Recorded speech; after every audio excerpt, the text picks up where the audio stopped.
President Trump's own words today about the deadly school shooting.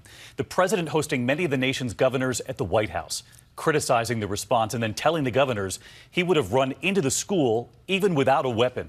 ABC's chief White House correspondent Jonathan Karl leading us off. President Trump said today he likely would have showed courage under fire and run into Stoneman Douglas High School himself to confront the killer. You know, I really believe, you don't know until you test it, but I think I really believe I'd run in there even if I didn't have a weapon. And I think most of the people in this room would have done that too. Speaking to a large bipartisan group of governors, the president revealed he had lunch Sunday with Wayne LaPierre, leader of the NRA, which is now under intense pressure. At least 16 corporations, including Delta Airlines, MetLife, and several major rental car companies, have severed their ties with the NRA since the Parkland shooting. The president called the NRA leaders patriots, but he insisted he's not afraid to oppose them. And I want to tell you, they want to do something. And I said, fellas, we got to do something. It's too long now. We got to do something. Don't worry about the NRA. They're on our side. You guys, half of you are so afraid of the NRA. There's nothing to be afraid of. And you know what? If they're not with you, we have to fight them every once in a while. That's okay.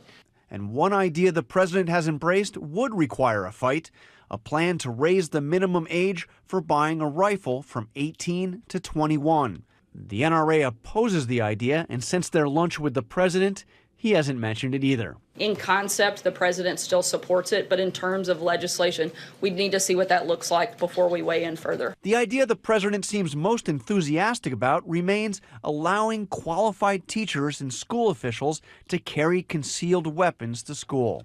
I want highly trained people that have a natural talent, like hitting a baseball or hitting a golf ball or putting. But the governor of Washington State, Democrat Jay Inslee, rose to confront the president. I've listened to the first grade teachers that don't want to be pistol packing first grade teachers. We need to listen that educators should educate, and they should not be foisted upon this responsibility of packing heat in first grade classes.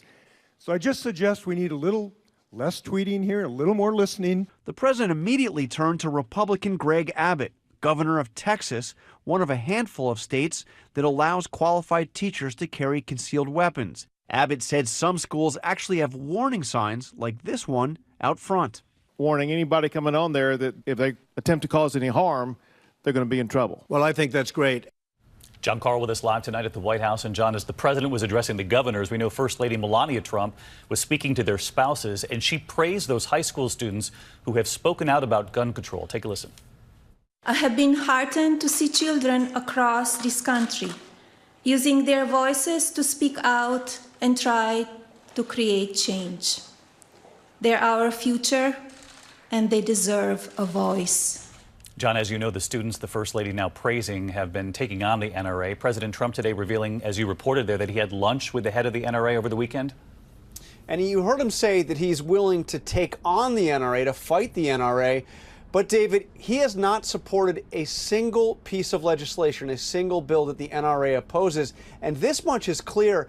Unless the president leads, Congress is not going to act on any gun measures. He is going to have to push the Republican leadership to do it, or they will not act. All right, John Karl leading us off on a Monday night. Hi, everyone. George Stephanopoulos here. Thanks for checking out the ABC News YouTube channel. If you'd like to get more videos, show highlights, and watch live event coverage, click on the right over here to subscribe to our channel. And don't forget to download the ABC News app for breaking news alerts. Thanks for watching.